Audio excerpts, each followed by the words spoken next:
Bonjour tout le monde, Adnan Filali, Managing Partner de Azure Innovation. Alors, Azure Innovation, c'est un fonds d'investissement qui investit dans des startups marocaines. On est opérationnel depuis 2020. Notre premier investissement date de 2021, donc ça fait 3 ans et demi qu'on a fait notre premier investissement. Aujourd'hui, on est dans une phase où on continue notre thèse d'investissement, mais aussi on cherche de co-investisseurs. On cherche aussi à internationaliser notre portefeuille. Donc, donc voilà, un beau voyage, une belle aventure. Et, euh, et je suis ravi de partager ce moment avec vous. Merci. Merci beaucoup, Monsieur Filali. Je donne la parole à Monsieur Belmileh. Oui, bonjour à tous, merci à Ali. Moi c'est Abdelwahid Belmleh, je suis partenaire dans le fonds Emerging Tech Ventures. On est une équipe qui a établi un premier fonds en 2018. C'est un fonds seed pré-série A, basé essentiellement au Maroc, mais qui investit aussi dans de la diaspora marocaine. On a entièrement déployé notre fonds sur à peu près 8 investissements, essentiellement B2B, Deep Tech. Et là actuellement on est en train de lancer un deuxième, Inch'Allah, qui sera plus sur la région francophone, qui va être toujours sur un sweet spot pré-série A et toujours dans la même thèse d'investissement qui est B2B et Deep Tech. Voilà, merci. Bonjour à tous, je suis Amal Hiani, directeur d'investissement de MNF. Donc MNF, c'est le fonds VC historique marocain, donc on opère depuis 2010 maintenant.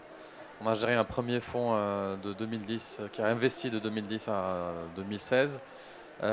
Puis en 2018, grâce à l'initiative d'Innovinvest, donc on a monté un deuxième fonds, MNF2, qu'on est en train de finaliser, dont on est en train de finaliser le déploiement. Et on est en cours de levée d'un troisième fonds, donc MNF3, qui aura une stratégie à peu près pareille. Donc on investit dans des stades de seed, pré-série A et série A, surtout en co-investissement avec d'autres fonds partenaires. On a aujourd'hui déjà réalisé 26 investissements avec pas mal d'investissements qui arrivent en cours d'ici prochain semestre. Voilà. Merci beaucoup, messieurs, pour vos présentations. Comme on l'a remarqué, les VC existent depuis plusieurs années et on va essayer pendant ce panel de comprendre c'est quoi l'impact du VC dans l'économie nationale et comment votre rôle et comment vous dynamisez tout cet écosystème pour pouvoir créer de la valeur ajoutée globale. Je commencerai tout d'abord, Sivilali, depuis 3 ans et demi que vous existez, vous êtes en mode de VC, vous investissez dans des startups, vous créez de l'emploi. Quel est le rôle et quel est l'impact d'un VC dans une économie et comment un VC peut participer à l'émergence d'une économie et à son développement au travers des startups? Très bien. Les VC aujourd'hui, il y a un rôle important parce qu'aujourd'hui nous sommes en train de vivre la quatrième révolution industrielle et sans cette industrie-là du VC, on ne va pas pouvoir être dedans. Et aujourd'hui, au Maroc, avec l'initiative Innovinvest, nous avons pu être dedans. Regardez là où nous sommes aujourd'hui, dans un événement comme le GITEX, où il y a 70 pays représentés. Et si on n'avait pas cette industrie, jamais on aurait eu un événement pareil. Et donc, et cette fois-ci, pour une première fois, on peut dire que dans cette révolution, nous sommes utilisateurs. On va être producteurs dans cette révolution plutôt que consommateurs. Et que c'est un tournant important que nous avons aujourd'hui par rapport aux différentes révolutions industrielles qui ont eu lieu à travers les siècles. Le rôle que peut jouer un VC, c'est simple. On peut d'abord transformer une idée à un produit. C'est un entrepreneur, dans le temps, il pouvait avoir une idée, mais s'il n'avait pas d'assets, de garantie à donner à la banque, il ne pouvait pas financer. Et s'il n'est pas lui-même héritier et qu'il a les moyens nécessaires, c'était très compliqué pour lui d'aller transformer ses idées en réalité. Avec les VC aujourd'hui, on peut être fier de pouvoir accompagner ces entrepreneurs et les emmener sur le marché. Après, il y a un autre rôle que les VC peuvent jouer en partenariat avec les universités, qui est le transfert, c'est-à-dire que augmenter le transfert technologique, le transfert du savoir et le sortir des laboratoires sur la réalité du terrain. Aussi, les VC, et particulièrement pour notre pays, a permis de développer la culture de l'entrepreneuriat. Moi, quand j'étais encore dans les bancs de l'école, la plupart des gens voulaient chercher la fonction publique. Et là, aujourd'hui, beaucoup de gens vont chercher à entreprendre. Et ça, c'est grâce à cette industrie. Merci, Monsieur Filali, pour votre intervention. Donc, on retient 3 points majeurs. C'est le financement qui est sans garantie, donc tout un dispositif global. Le deuxième point, c'est le pont entre l'université et l'économie. Et je vous invite à assister avec nous au panel de 15 heures dans lequel on va aborder ce point-là. Et le troisième, c'est l'entrepreneuriat et l'état d'esprit. Je me permets de rebondir sur le premier point. J'aimerais bien comprendre quelle est la différence entre un financement traditionnel et un financement VC. Est-ce que ça parle de garantie? Est-ce que c'est... Comment ça fonctionne? Monsieur El Hiyani, pouvez-vous nous éclairer dessus? Alors, ce qu'il faut savoir, c'est que ce qui est vraiment spécifique à l'industrie du VC, c'est qu'une industrie qui finance sans collatéral. Dans la majorité des autres financements, notamment bancaires ou institutionnels que vous allez trouver, vos investisseurs ils vont vous demander un collatéral parce que c'est des secteurs qui peuvent les offrir. Donc, typiquement, industriel, agricole, immobilier, etc. L'industrie du VC a cette particularité-là d'investir dans des hommes, avec un grand H, et des idées. Donc ils présentent des idées, ils présentent des projets, et les fonds VC investissent uniquement sur ces hommes et ces femmes qui présentent ces projets-là, sur leur idée, sur leur potentiel de croissance, sur les potentiels d'exportation, de création de valeur et leur capacité à transformer cette idée-là en produits concrets et en génération de chiffre d'affaires. Donc quand un entrepreneur vient nous voir, on ne va pas demander qu'il hypothèque la maison de ses parents ou le terrain de ses grands-parents. On va le financer sur le projet qu'il présente et en prenant un risque total sur ce projet-là.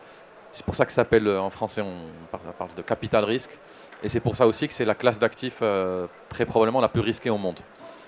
C'est une classe d'actifs où les investisseurs perdent beaucoup d'argent, mais aussi misent sur une minorité des startups de leur portefeuille pour générer un maximum de retour sur investissement, pour couvrir à la fois les pertes enregistrées sur une partie du portefeuille qui n'aura pas réussi ses projets, mais aussi donner de la plus-value aux investisseurs des fonds VC. Donc, d'après ce qu'on comprend, c'est une classe d'actifs qui permet l'accès à un financement sans garantie, sans impact. Mais j'ai une question très simple. Depuis tout à l'heure, on parle d'entrepreneurs, on parle d'état d'esprit, on parle d'éléments. Et là, la majorité d'entre vous sont en train de lancer le deuxième fonds, y compris Emerging Tech. Une question est très simple. Sur la base de ce retour d'expérience de premier fonds, sur la base de comment vous avez côtoyé ces entrepreneurs, quels sont vos défis actuels et futurs que vous voyez sur la base de votre retour d'expérience? Sibyl Mlih. Merci Ali. Comme d'habitude, tu me poses la question la plus facile. Sur la base de notre retour et de notre expérience, il faut savoir que quand on investit dans des entrepreneurs, tu as posé la question sur les challenges des VC. Quand un VC investit avec un entrepreneur ou une start-up, s'il a bien fait son travail, il a d'abord aligné ses intérêts avec l'entrepreneur. Et donc les challenges d'un VC sont totalement alignés avec les challenges d'une start-up. Dans notre cas, chez MTech, comme on investit généralement en pré-série A, notre prochain challenge, c'est atteindre un certain niveau de KPIs, de croissance, pour pouvoir aller vers le marché et continuer en fait à financer la croissance de cette entreprise et passer en série A. Le marché est assez codifié.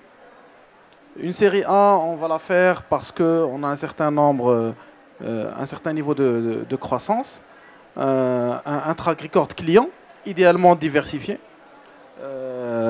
une management team, pas les fondeurs, mais un C-level qui est apte à vous emmener vers cette série A. Mais surtout, et plus particulièrement au Maroc, mais c'est vrai partout, c'est une capacité, une preuve d'internationalisation. Et c'est là où moi je retiendrai ce dernier élément, parce qu'en fait, actuellement, en tant qu'écosystème marocain, quand on finance, nous, notre cas, en fait, on a en même temps la diaspora et les fondateurs locaux, mais la règle ne change pas.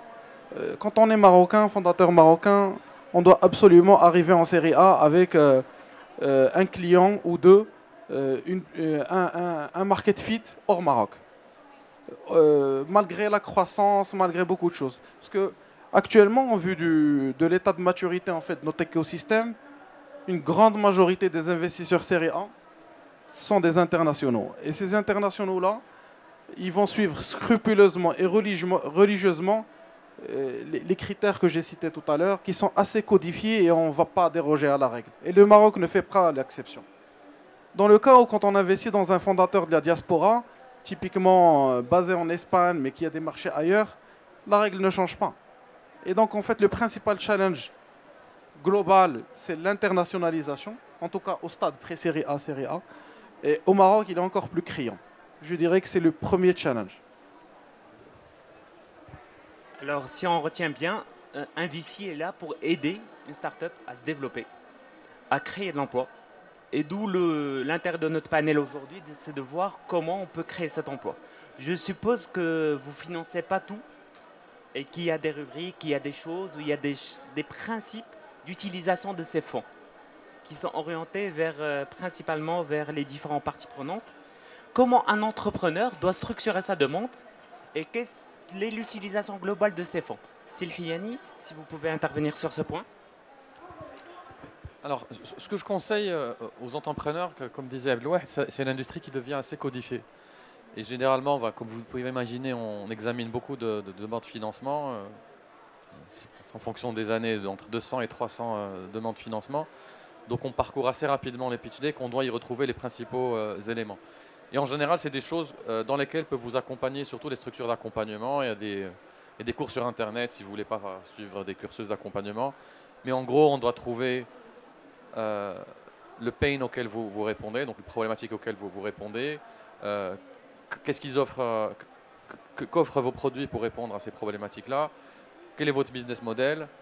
Quelle est la barrière à l'entrée que vous offrez, qu'offre votre produit par rapport à la concurrence? Quel est l'état de la concurrence? Pardon? Oui, la profondeur du marché, les compétences spécifiques des fondateurs. Donc on doit retrouver très rapidement tous ces éléments-là pour que nous, on fasse une première idée sur le projet et qu'on puisse ensuite faire notre travail en interne pour analyser, pousser les due diligence et repérer. Mais ce qui est encore plus important, et ça c'est pour compléter aussi ce que disait Abdelouah tout à l'heure, allez sur les sites web des fonds. Comprenez leur sweet spot d'investissement. Quelle taille de ticket ils peuvent vous offrir. Je parle par exemple de MNF. On commence l'investissement à partir d'1 million de dirhams. On reçoit quand même des demandes de 100, 200 000 dirhams, 300 000 dirhams. Ce n'est pas de notre ressort et là on les oriente plutôt vers des structures d'accompagnement qui ont plus des produits de prêts d'honneur ou des subventions et qui sont plus adaptés à ces stades-là. Autre critère extrêmement important pour nous et que ne comprennent pas toujours les entrepreneurs, c'est qu'on a besoin que les entrepreneurs soient 100% dédiés au projet qu'on finance.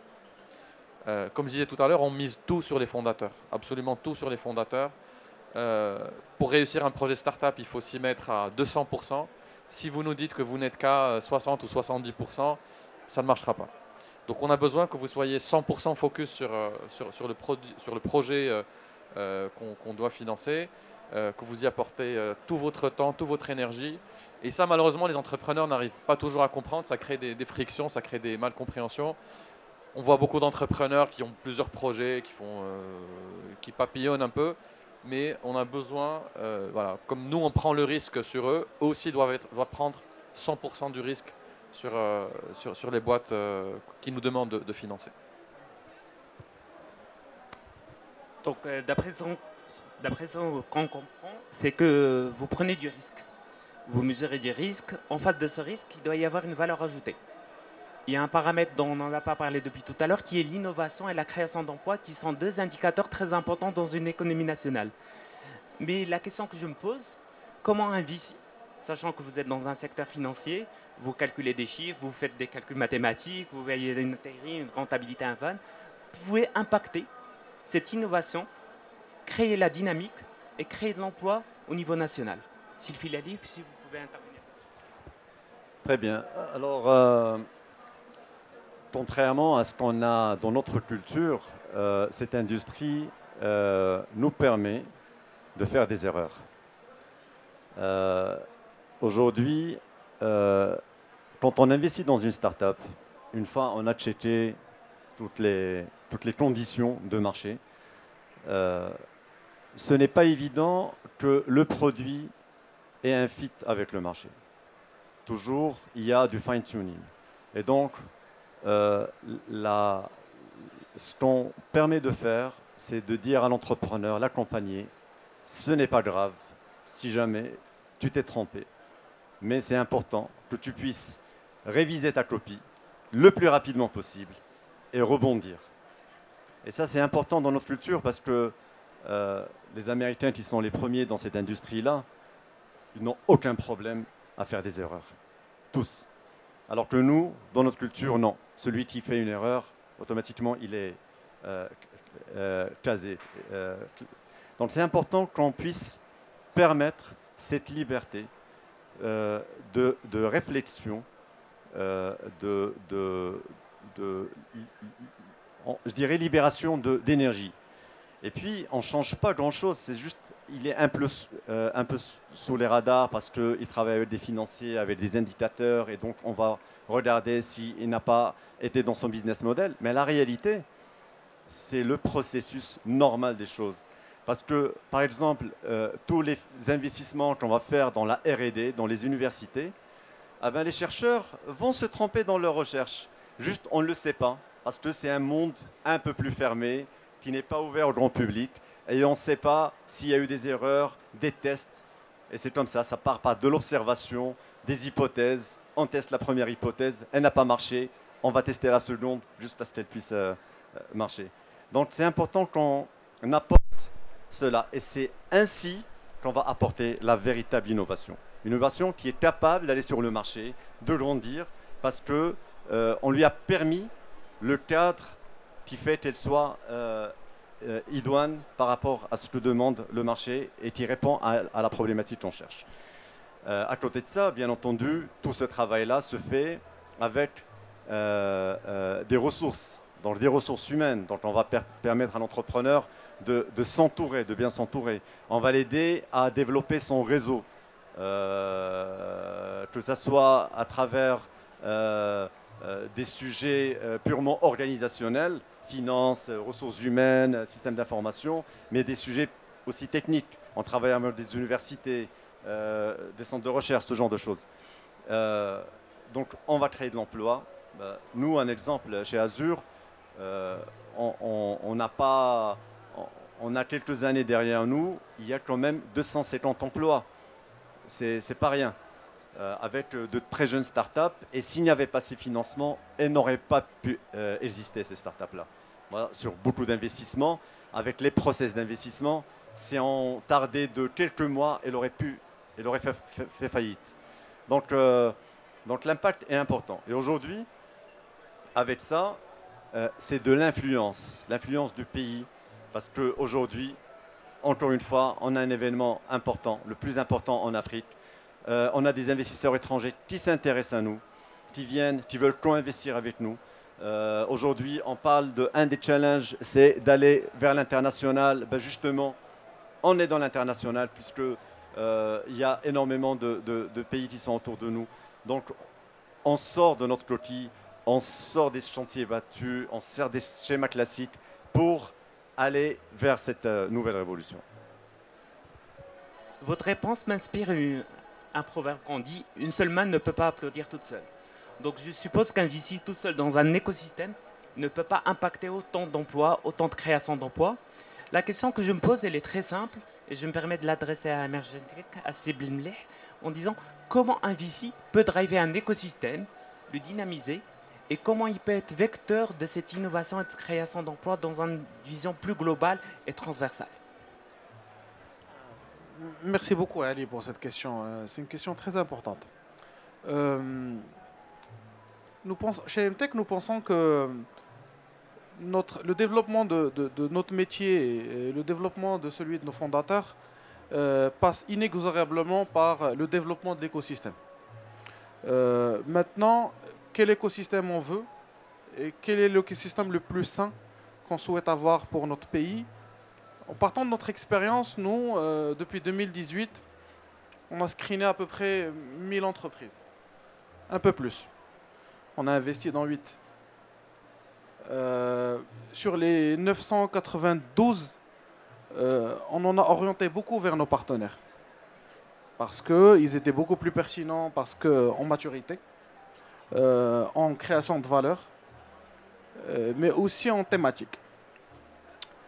Et c'est là où, en fait, à ce stade-là, il est nécessaire en 2024, on constate que cette collaboration a avancé beaucoup plus vite. Parce que, au-delà d'une collaboration de partage de deal flow, partage d'orientation, moi je suis heureux de voir qu'il y a eu des co-investissements entre investisseurs. J'ai vu aussi des investisseurs qui ont de nouveaux types d'investisseurs, des family office. J'ai vu des corporate VC. J'ai vu des accélérateurs late stage qui ont commencé à mettre au pot avec des investisseurs sur des startups existantes, mais aussi sur de nouveaux investissements. Donc on est passé à un stade supplémentaire de collaboration. Je pense que pour la suite, et nous en tant que équipe 100% indépendante marocaine, chez MTech, on est un VC aussi citoyen. Sur les 1000, on savait d'emblée qu'ils n'étaient pas dans notre mandat. Et je pense que chacun d'entre nous a fait la même chose. C'est qu'on a parlé aux gens pendant 5 ans. On les a orientés. Et en fait, pour ne pas créer de la frustration, on a été très contents et très heureux de voir qu'il y a de plus en plus d'acteurs vers lesquels on pouvait les orienter. Pour finir, et je pense que ça c'est un peu la next step, et c'est en lien avec ce qu'on veut faire de notre écosystème, parce qu'il y a toujours un edge à aller chercher. On doit construire une collaboration de plus en plus. J'encourage. Et moi, ce que je vois, et ce qu'on a vu dans des écosystèmes ailleurs plus sains, c'est que les acteurs doivent gagner en complémentarité, en sophistication. Et je serais très heureux de voir une diversification de la thèse d'investissement.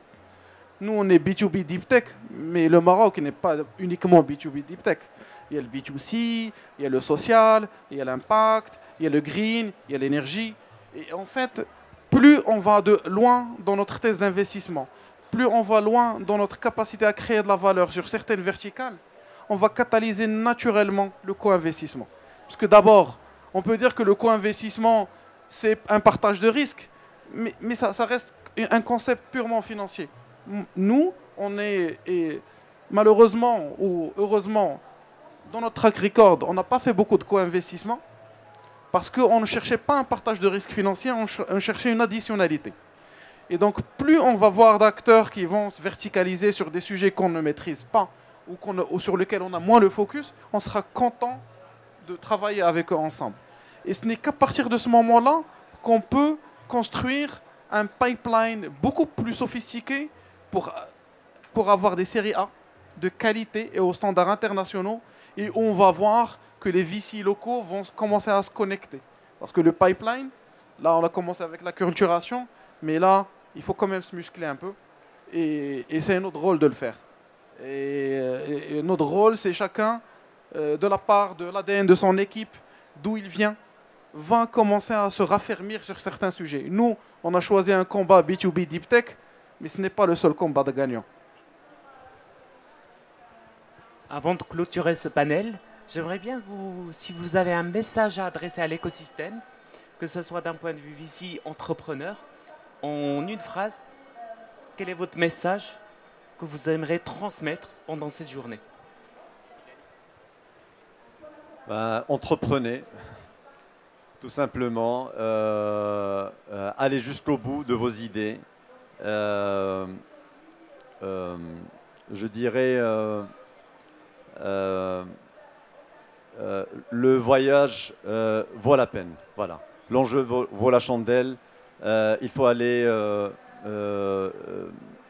librement exprimer ses idées en demandant conseil, en mettant le cadre, en répondant à des sujets précis. Il y a des règles qu'il faut respecter, mais quand on a une vraie problématique auquel on répond, ben normalement, ça devrait le faire. Donc juste entreprenez. Merci. Je vais rester dans mon thème. Je pense que l'acte entrepreneurial est de plus en plus dérisqué, pas complètement. Et d'ailleurs, sinon, ça ne serait pas de l'entrepreneuriat. Mais je pense que le seed, pré-série A, l'incubation, il y a un fonds Mohamed VI qui est en train d'arriver, il y a beaucoup d'autres choses qui sont en train de se faire. Donc je pense qu'on a balisé un peu beaucoup de choses. Maintenant, il ne faut pas être, se contenter de ça. Ce n'est qu'une plateforme. Quand on réfléchit à un acte entrepreneurial, il faut le réfléchir de manière globale, de manière régionale. Ce n'est pas parce qu'on a levé au Maroc qu'on va relever ailleurs. Et c'est ça en fait qu'il faut avoir. Il faut avoir une vraie continuité dans l'acte entrepreneurial qu'on veut faire. Et capitaliser beaucoup sur ce qu'on maîtrise. Et ne pas, bien sûr, regarder, s'inspirer, apprendre, mais ne pas être complètement influencé à 100% par ce qui se fait ailleurs. Parce qu'ailleurs, les environnements sont différents et il faut vraiment prendre le temps de regarder ce qu'on est capable de faire nous-mêmes. Alors, on est suffisamment ancien sur l'écosystème pour avoir vu l'évolution. On a démarré en 2010 et à l'époque, les entrepreneurs, il n'y avait absolument pas d'écosystème d'accompagnement. Les entrepreneurs, ils créaient leur start-up au CRI et venaient nous voir, demander du financement. Il n'y avait rien au milieu, pas d'incubateur, pas d'accélérateur. Aujourd'hui, on voit une dynamique positive. Il y a beaucoup d'acteurs aujourd'hui qui sont sur le marché, sur différentes verticales, d'accompagnement, d'incubation, de financement. Il y a pas mal d'argent qui est arrivé sur l'écosystème, notamment grâce au programme Innovinvest à partir de 2018. Aujourd'hui, il y a une deuxième version d'Innovinvest. Il y a le fonds Mohamed VI aussi qui s'y met sur le VC. Il y a une dynamique très positive, notamment en termes de collaboration. Et c'est quelque chose qu'on apprécie vraiment sur l'écosystème. Avant, beaucoup de structures fonctionnaient en silo. Aujourd'hui, depuis 2-3 ans, on voit quand même qu'il y a beaucoup de co-investissements entre les fonds d'investissement. Il y a beaucoup de structures d'accompagnement qui accompagnent leur start-up pour lever des fonds. Il y a des entrepreneurs aussi qui osent parce qu'aujourd'hui, ils voient qu'il y a beaucoup plus d'argent sur l'écosystème. Donc il y a des talents qui étaient dans le salariat, qui ont des idées pour développer ce qu'ils avaient à développer et qui se disent « je peux quitter mon boulot, j'ai beaucoup de chance, des probabilités très élevées que je puisse lever des fonds parce qu'aujourd'hui, il y a beaucoup plus de fonds qui peuvent être déployés. Donc plus il y a d'argent dans l'écosystème, plus on verra de talents qui vont sortir du salariat, qui ont acquis de l'expérience solide dans des domaines bien précis, qui vont pouvoir se lancer dans l'aventure entrepreneuriale. Mon conseil aussi aux entrepreneurs, c'est d'être ouvert, d'être à l'écoute. Vous avez des gens qui sont dans l'écosystème, qui ont beaucoup d'expérience, qui ont vu des réussites, ils ont vu aussi beaucoup d'échecs. Donc prenez leur feedback, pivotez, comme disait Ednan, et améliorez vos produits pour qu'ils correspondent plus aux attentes du marché. Et le succès sera de votre côté, Inch'Allah. Donc pour résumer, aujourd'hui un VC, c'est ce qu'on appelle un venture capital. En français, c'est ce qu'on appelle le capital risque. Ils existent au Maroc depuis 2010, 2018, 2020, avec des succès qui ont été mis en place. Cette typologie de fonds est intervenue pour pouvoir assurer un continuum et investir dans une classe d'actifs qui est risquée et qui a été présentée. Cette classe d'actifs nous permet à date de pouvoir répondre aux besoins d'accompagner les entrepreneurs via une nouvelle typologie de financement. C'est-à-dire sans garantie, sans typologie, on peut venir prétendre à un financement pour pouvoir développer notre entreprise. Ce développement d'entreprise, bien sûr, comme tout VC et start-up, fait face à des défis culturels, structurels, organisationnels. Mais ce qu'il ne faut pas oublier, c'est que le VC est un acteur actif. Il est là pour vous aider, vous soutenir, revoir avec vous, comme disait Sylvie Lally, revoir la copie une première fois, une deuxième fois. Personne ne tombe sur la bonne formule dès le début. Malheureusement, tous ces défis-là, aujourd'hui, on est en train de les dépasser. Grâce à ces VC et grâce à Tsemulkoum qui a mis en place le premier partenariat public-privé au niveau des VC au Maroc à partir de 2018. Cette économie globale a un impact sur la création d'emplois, avec plusieurs emplois qui ont été créés par chacun des VC et des investissements au niveau de plusieurs startups et entreprises au niveau national. Et qui accompagnent, grâce à leur financement, à l'internationalisation, au développement, à la diversification, pour attaquer des marchés assez risqués qu'un banquier refuserait de faire ou autre acteur. Ces défis globaux et ce rôle que le VC joue dans l'économie globale nationale est très important d'un point de vue économie, d'un point de vue emploi, d'un point de vue entrepreneur, d'un point de vue risque. Et aujourd'hui, nos 3 VC ont montré qu'il y avait du success story. Le premier vous invite à entreprendre. Le deuxième dynamise la vision globale. Et le troisième constate qu'il y a une évolution. Aujourd'hui, on est là. Le Maroc change. L'économie évolue. Nos VC sont là. On a lancé une deuxième édition. Vous avez aussi les incubateurs, les structures, les préaccélérateurs et l'idéation. Donc tout le continuum est en train d'être mis en place. Tsemulkoum est en train d'intervenir sur une deuxième édition avec de nouveaux produits qui seront mis en place pour pouvoir accompagner tous ces écosystèmes. Donc si vous avez des idées, des projets, des questions, nos experts et investisseurs et nos incubateurs sont là pour répondre à toutes vos questions au niveau du stand Tsemulkoum. Et on vous remercie tous et on remercie nos experts de leur temps et on leur souhaite un bon courage pour la journée et demie qui reste et leur réunion. Merci à tout le monde.